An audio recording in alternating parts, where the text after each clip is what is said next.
Hey, what's up guys? It's Lego Hobo 910 here with another Lego video.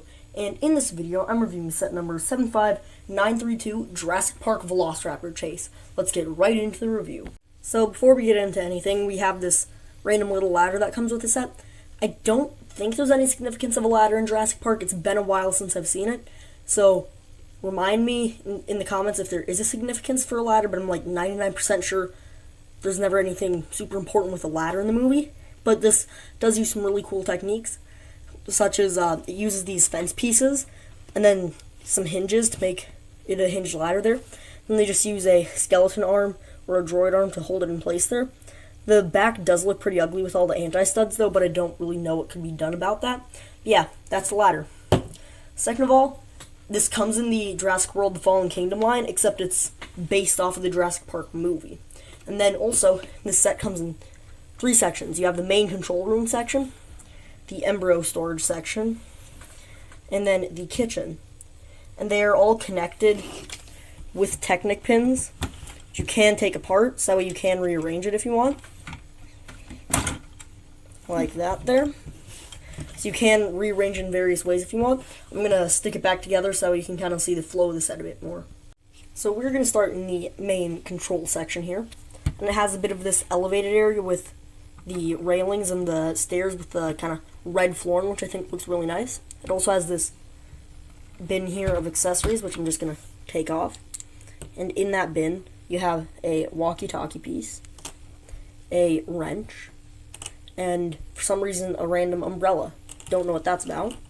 And that just sits right there. Then it also has a red phone there to call for help when the raptors are coming to eat ya. And over here is the control center, where you can have Lex sit in the little swivel chair. And it has two stickers there for the screens, as well as a printed keyboard piece, which has been used in many sets for many themes. There's the sticker for when she's kind of navigating the control panels, trying to figure things out. And they also use this 1x1 that's flat on one side and then arched all around for a mouse, which I think is a really good piece usage and looks nice. Then you also have the second screen with Dennis Nedry saying, you didn't say the magic word, which I think is a great sticker. Sadly, they did not include a minifigure of him, though. And then, for one final feature in here, you can smash out the window there. And the window also has a Jurassic Park sticker. You also have the Isla Nublar map there. But then, you also have this door here. And I think this is one of the worst parts to set this lock here, because I don't really feel like it's necessary, and it's really giant odd looking, especially since they decided to end it with red. If they ended it with gray, it might not look as bad, but then also it has that giant bulge in the door, which looks funny. But then you can unlock it. As you can see, it just goes into the hole there, so it can't open. Then you can unlock it and open the door. And you can have the raptor come up, turn the door handle, open the door. So the problem is, that's the wrong room for that. This opening the door scene is supposed to be in the kitchen. So over here is the kitchen, which I think looks best from this angle, but you can't see all of it. This way you can see all of it. Maybe actually that angle looks a bit better, except then those blue studs are exposed and it looks kind of funny. And in the kitchen here, you just have this very large oversized cabinet, which is supposed to be like under a countertop, but it's way above that level. You have this table with the Jello, which is a reference to earlier in the movie before kind of the main scene here happens. Then you have a printed chocolate bar over here. This has been used in many different sets and many different themes throughout the years as well. Then over here you have kind of a hint at a burner there that the frying pan is on. Then you also have a sausage in the pot there. And then right over here you have a cleaver and a spoon. It's a very important spoon that Tim can throw. Then also, the reason they had to make this so big is first of all so they could use those door pieces. Second of all, so that way you can actually hide a child in there from the raptors. You can fit one in, then you can't really close the doors fully unless if you kind of half and half on either side. And you can't fit two in there, but I think it's the best representation they could get of being able to hide the children in the cabinets without making the cabinet, like super huge. This is already kind of large and out of scale. And overall, I think the kitchen looks pretty good. It's really small and kind of a big cut of the scene.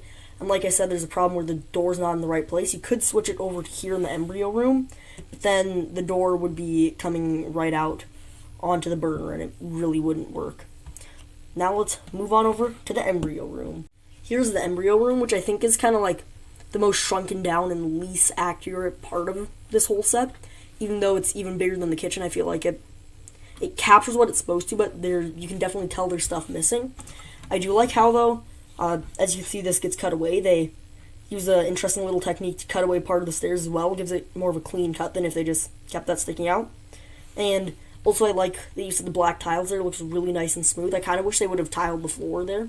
I generally don't like when they completely tile over stuff, but I think it would have looked really good in this case. And then you have a sticker there that says embryo, cold storage, restricted, and then a danger sticker. Then you have this weird, interesting little dark blue and red water bottle type thing, which is meant to represent the can of Barbasol that Dennis snuck the embryos away in, except as you can see, it's kind of out of scale with embryos, which is what these are supposed to be here, these little orange things. They're the embryos in amber, except in the movie it's in a giant glass case, except obviously that'd be really hard to fit in looking nicely, so I think leaving it out of the case is just fine. And also, if you want, you can turn the embryos, so that's pretty neat. Then they just have a little security camera over there, and that's about it for the embryo room. Before we move into the minifigures, we have kind of a big figure type thing. It's the raptor. This is the raptor that will sneak into your kitchen, try to break into your control room, all that jazz. It's a new color and new printing for the raptors. It's a dark nougat with then dark brown printing there, and his eyes in lime green there. And like most standard raptors, he can open his mouth to reveal the teeth, and those are two separate pieces, the main head and then the jaw there. And then his arms can rotate. They can rotate a full 365, except they kind of hit the studs on his back. And then also the legs, can move around. And then they have the giant talon hook.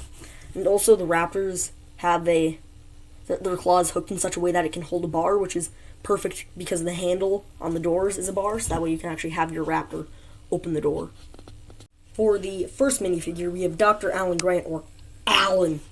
And he has a stud gun, which generally I don't like them.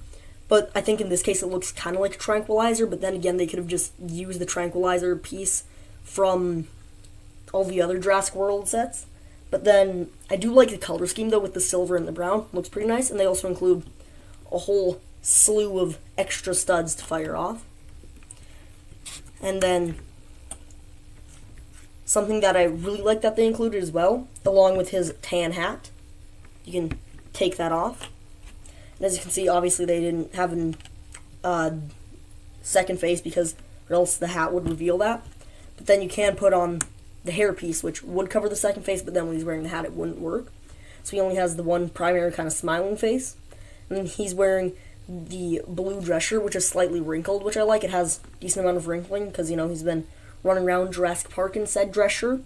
But then also his red kind of tie thing there. And then he's just wearing some khakis. Overall, Alan Grant looks pretty good.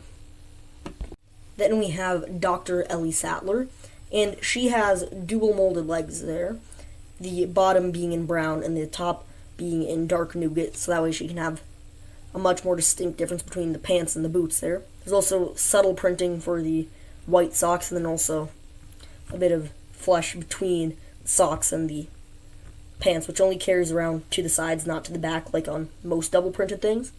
And then she has this bright pink torso for her shirt over with the kind of light blue underneath, and then the pink shirt's tied at the bottom there. And she has this yellow hairpiece, which has been used in many, many characters in many, many sets. And that face is just a little smirk. And then this face, she's frightened because, raptors and stuff. Next up, we have Lex Murphy. And first off, her torso print is really detailed, really great and complex. It uses the kind of light purple color as the base coat. But then it also has all sorts of light blue and orange swirls and dots. You can also see a bit of pink in there. It's kind of hard to pick out. And then also for the flesh tone, they generally, when they're printing lighter colors on darker colors, it isn't thick enough and it's kind of transparent, and then you can see the color through. Here they did a much better job. She then has sand blue short legs. And she uses this hairpiece that I know is fairly common, has been in other sets. I just haven't personally gotten it in many sets. And there is her smiling face. Then she has this face where she's sad. I don't know why she's sad, because, I don't know. I feel like they should have maybe done a more expressive, there's a dinosaur chasing me face. Next up, we have Tim Murphy. He also has a very, very well done torso print. It's in the light blue, and it also has little printing for pockets and wrinkles, as well as a few buttons there on the left side. Then it has his striped red and kind of bluish green shirt underneath, and then a dark blue neckerchief as well to match Alan's red one. He also has khakis. And then he has this really, really common hairpiece. I think it fits him well, though. In this face, he's just all happy-go-lucky because, woohoo, Brachiosaurus sneezes on my sister. And then this face, once again, he's very sad. I don't understand why the kids are just sad that there's dinosaurs chasing them. They're not like, oh no, raptors don't eat me. Overall, I think this was a really great set. It captures 3 important scenes in Jurassic Park fairly well. And I'm glad that they went for a smaller size set for their first Jurassic Park instead of doing some giant $100 set that most people wouldn't be able to get. They went for something more affordable. That comes with 4 main characters in the movie. Wish they would have included someone like Dennis Nedry to interact with this, because he's really one of the few people in the movie that you see interacting with that scene. And maybe a John Hammond minifigure. But you never know. They might be making more Jurassic Park sets in the future, and I hope they do. That's all, and peace.